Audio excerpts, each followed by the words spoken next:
warahmatullahi wabarakatuh. Kami dari kelompok 2 yang beranggotakan Indah Nuraini, Jian Salsabila, Laura Ramanesari Henry, Melani Putri Triana, dan Nurmia Fitri. Kami akan menjelaskan mengenai landasan pendidikan. Landasan pendidikan secara singkat dapat dikatakan sebagai tempat bertumpu atau dasar dalam melakukan analisis kritis terhadap kaidah-kaidah dan kenyataan tentang kebijakan dan praktik pendidikan. Dengan kata lain, dapat dikatakan bahwa landasan pendidikan ini merupakan dasar bagi upaya pengembangan kependidikan dan segala aspeknya.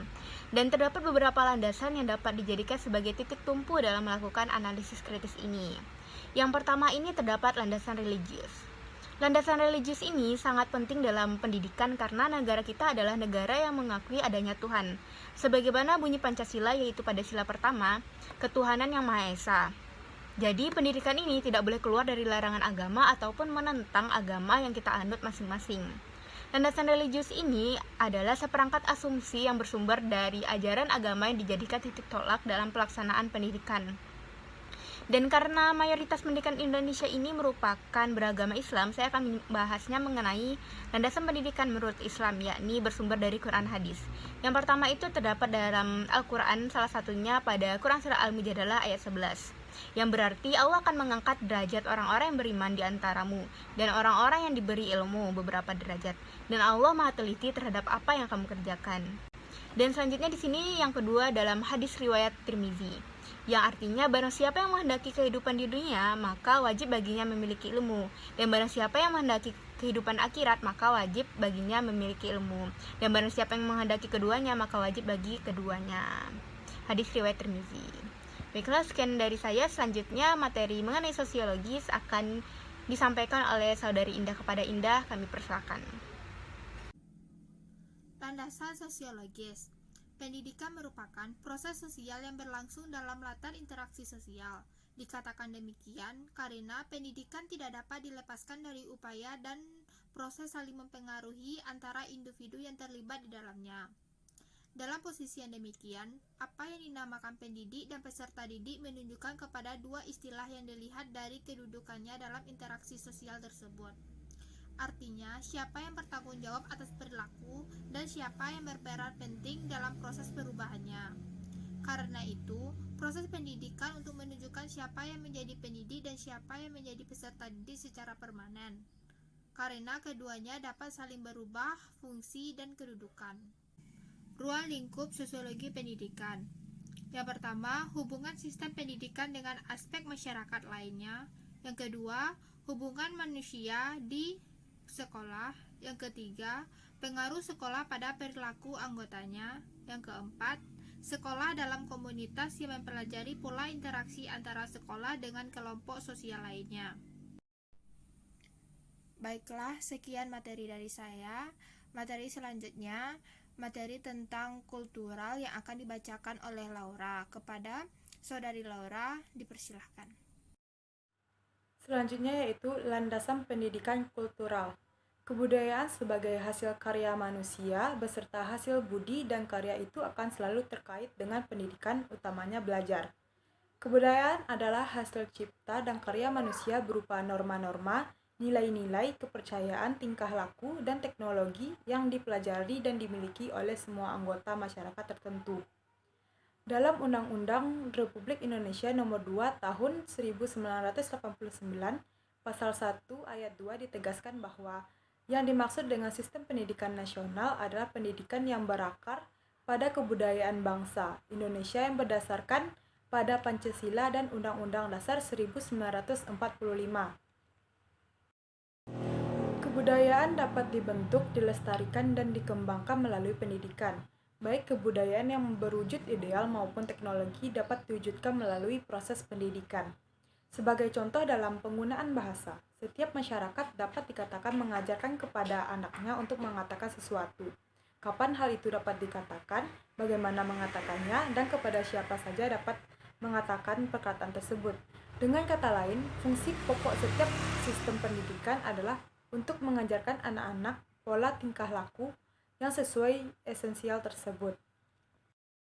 Cara-cara yang dapat dilakukan untuk mewariskan kebudayaan yang pertama yaitu cara informal yang terjadi di lingkungan keluarga, yang kedua cara non-formal yang dapat terjadi di lingkungan masyarakat, yang ketiga yaitu cara non-formal yang melibatkan lembaga khusus yang bertujuan untuk pendidikan.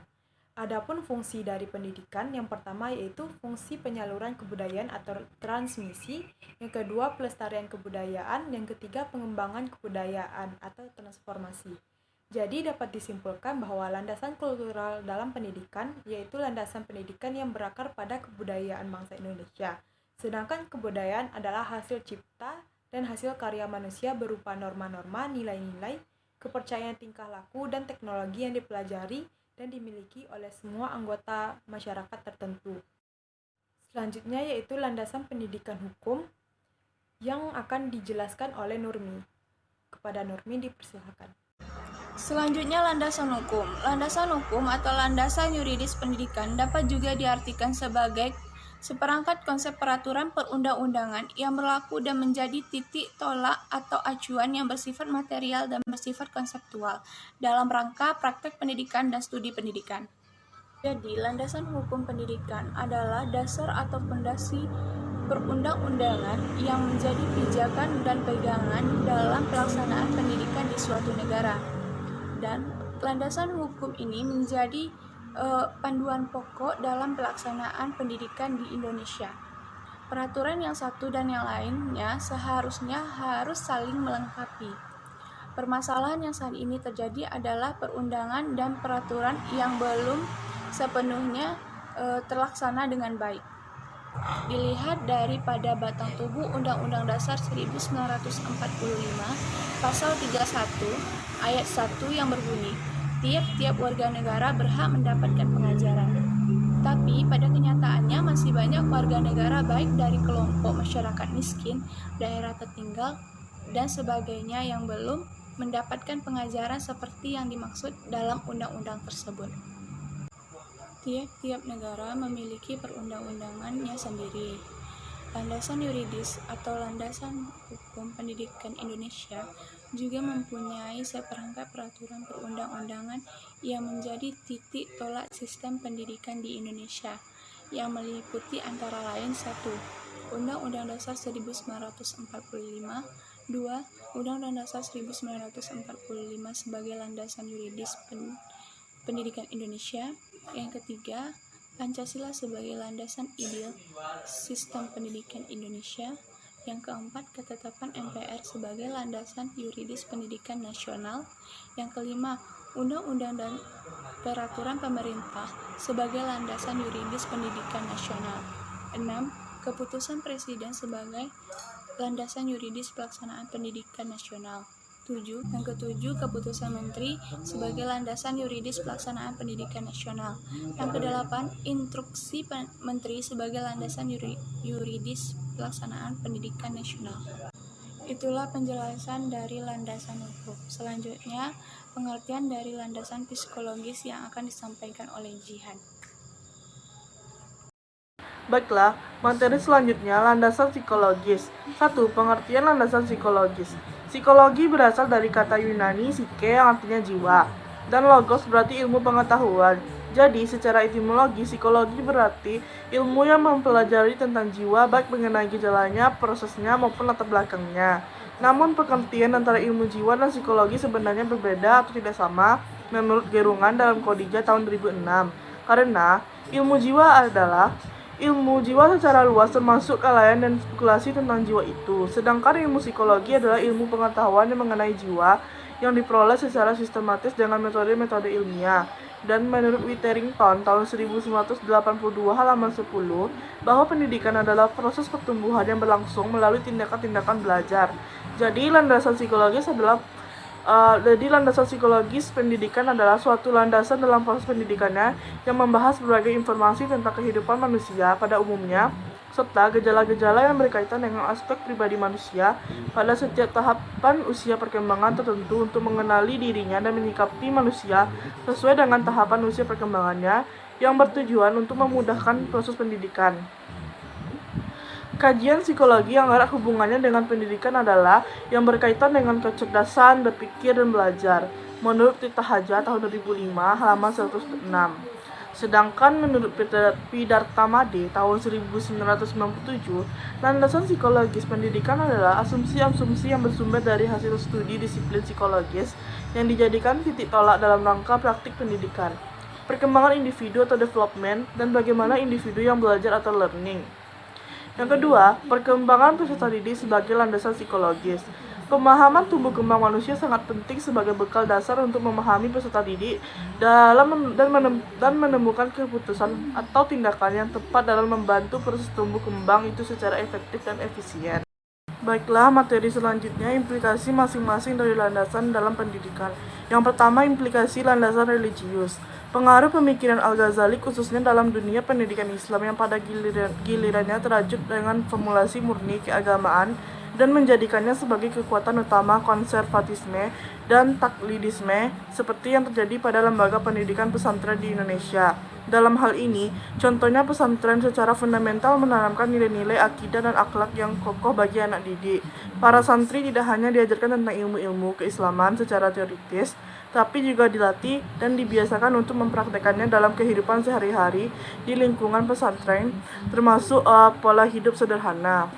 Yang kedua, implikasi landasan sosiologis.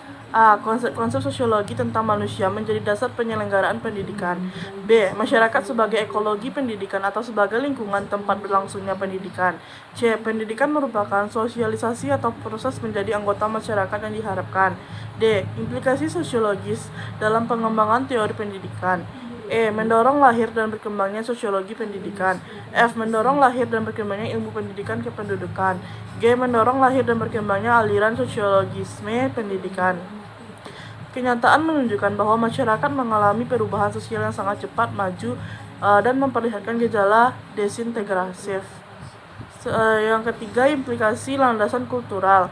A. Kurikulum harus disusun berdasarkan kondisi sosial kultural dari masyarakat. Kurikulum disusun bukan saja harus berdasarkan pada nilai-nilai, adat istiadat, cita-cita dari masyarakat, akan tetapi kurikulum harus berlandaskan pada semua dimensi kebudayaan kehidupan keluarga, ekonomi, politik, pendidikan, dan sebagainya. B. Memperhatikan unsur fleksibel dan bersifat dinamis sehingga kurikulum tersebut senantiasa mengandung relevansi yang tepat dengan masyarakat. Konsekuensi logis adalah bahwa kurikulum pada waktunya perlu diadakan perubahan dan revisi sesuai dengan perkembangan dan perubahan dari revisi sesuai dengan perkembangan dan perubahan sosial kultural yang ada pada masa itu.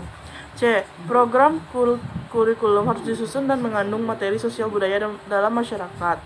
D. Kurikulum di sekolah-sekolah harus disusun berdasarkan pada kebudayaan nasional yang berlandaskan pada falsafah Pancasila, di mana perkembangan kebudayaan di daerah telah tercakup di dalamnya.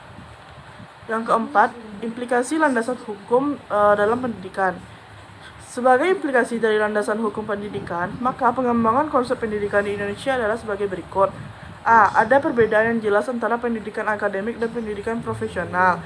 B. Pendidikan profesional tidak cukup hanya menyiapkan ahli dalam menerapkan satu teori, tapi juga mempelajari cara membina tenaga pembantu dan mengusahakan alat-alat bekerja.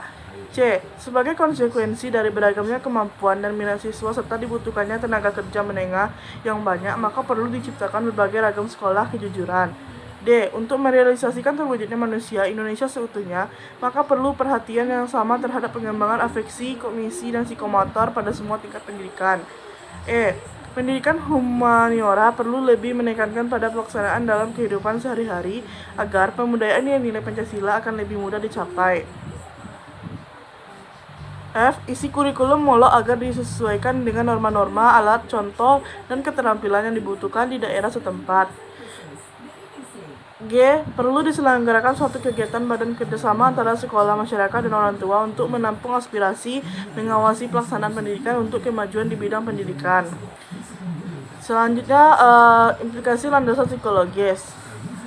Kajian psikologi Kajian psikologi pendidikan dalam kaitannya dengan pengembangan kurikulum pendidikan, terutama berkenaan dengan pemahaman aspek-aspek perilaku dalam konteks belajar mengajar, terlepas dari berbagai aliran psikologi yang mewarnai pendidikan. Pada intinya, kajian psikologis ini memberikan perhatian terhadap bagaimana input, proses, dan output pendidikan dapat berjalan dengan tidak mengabaikan aspek perilaku dan kepribadian peserta didik.